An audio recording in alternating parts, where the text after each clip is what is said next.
What's up, y'all? It's your boy Really Reek. Today we're talking about former President Barack Obama and his marriage. Let's get into. So I found out today that he said that his marriage is in a little pickle. So let's read this article because I didn't read it because I said I'm gonna wait for my family to come read this with me, man. So let's read this shit. Barack Obama admits his marriage with Michelle is in trouble. Barack Obama gets honest about his marriage struggles with Michelle. I was in a deep deficit. Or should you say it like Barack Obama? I can't even speak like him, but I'm going to just try for a second. I was in a deep deficit. I can't do it. Even the most iconic couples go through it, and Barack is keeping it real about what life has been like with Michelle after the White House years. Former president, and that's them in the picture. Recent Q&A at Hamilton College, the former president opened up about the challenges he's faced in his marriage life since leaving office. Barack told the students that after 8 intense years in the White House filled with nonstop stress, scrutiny, and schedules, he realized his relationship with Michelle had taken a hit. I've been trying to dig myself out of that hole by doing occasional fun things, he joked, but we're pretty sure that there's some truth behind the rumor. Ooh.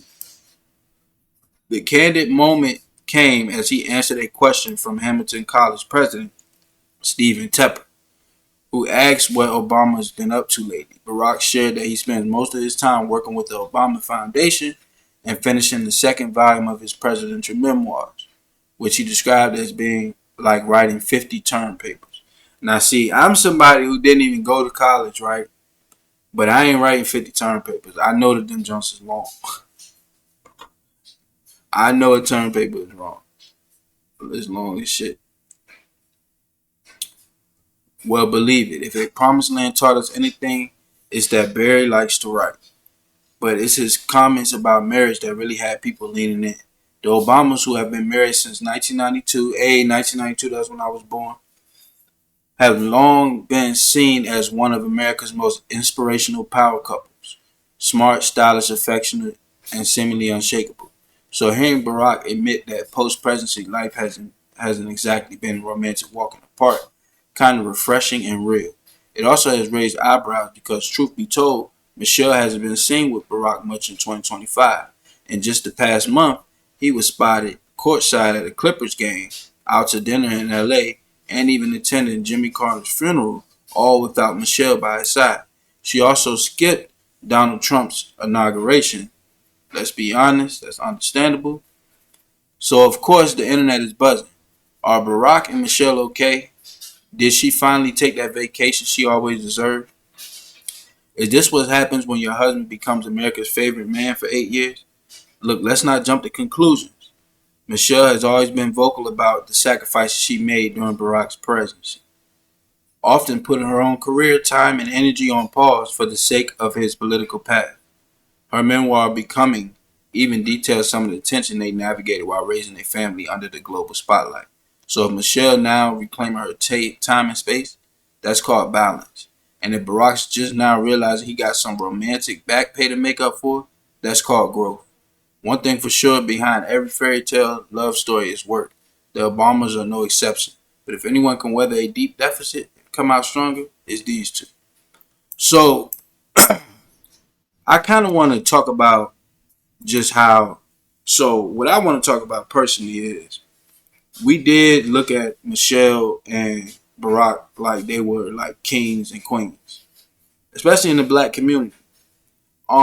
We kind of put politics aside because we were just so happy to see a family, a black family that's not ghetto, you know, that kind of took another path and showed that okay, a black man could be president and have class, because that's what it's all about. You know what I'm saying? Carrying yourself in a certain manner. So we saw that, and we're not used to that. So we definitely barely used to families staying together.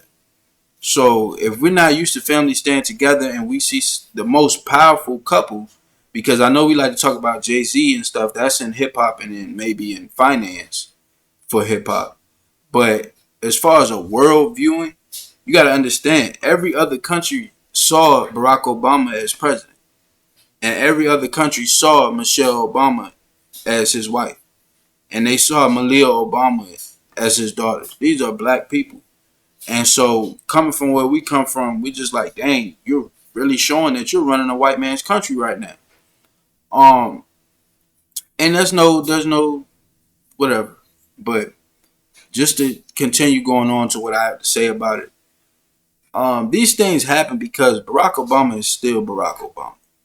And that means that he can still go out in the world today and be adored and loved and be flirted with.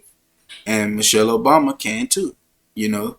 Uh, so when all of the stress of running the country is off your back and your idea of winding down is not to be with your family, it's kind of like he probably wants to go to an island with his homeboys or something like that and do this, and she probably wants to go shopping and just you know what I'm saying, her idea may be different. I want to be around somebody else. So it's kind of like, is this a business relationship that didn't work out, that just is starting to go sour, or is it a relationship that is serious? Like, I mean, like, past business, because that this is all media. So there is relationships that are just put on for show. um Barack Obama, take to me, would want to be with a white woman. Just this is just me personally. This is my personal assessment. He really would want to be with a white woman, but and it probably has been with plenty of white women. But it's just, Michelle, her power, her power, kind of maybe reeled him in. You know what I'm saying? And he wanted to stay true to his black culture, but it seems like maybe, and you don't want to be the black president, the first black president, and then they find out that your wife is white. Then they're gonna immediately say you sold out and you don't get the black vote. You know what I'm saying? Not as strong as you get it with a black woman by your side. Um, and there's rumors coming out that Michelle is really a man. We already heard all that. I mean, that's stuff you can't do nothing about though, because whether Michelle was really a man or not, to the world she gonna be a woman. You know what I'm saying? Because nobody can prove that she got a sex change or anything. And there was a lot of people going to bat for her, saying like, "Yo, that's all woman. I can see it on her and da da da." But yo, a black man, it comes from a black woman, so it's not gonna take much for him to look back like a black woman. Like, it's not that much of a difference between us. I didn't really see the masculinity, so whoever her surgeon is did a damn good job, because I didn't see the masculinity, but I wasn't really checking her out like that. Um, but yeah, it's like, it does bring some humility back to the world, knowing that these men, that you're able to openly speak up about it, because I know that they have problems in their marriage, but that the fact that you're able to openly speak up about it. But somebody else may say Obama is gay. You know what I'm saying? And this is all for show. Like, we don't heard it all, man. We don't heard it all. So I'm just glad he able to speak about it. He need to go a little deeper into detail. You're not president no more, man. You can go ahead and start telling us what's really up. Ain't nothing gonna happen. So that's just how I'm looking at it, bro. But it's been your boy, Really Reek, and I'm gone, man. Please drop a like on this video and comment whatever you think about this situation. Let's get it.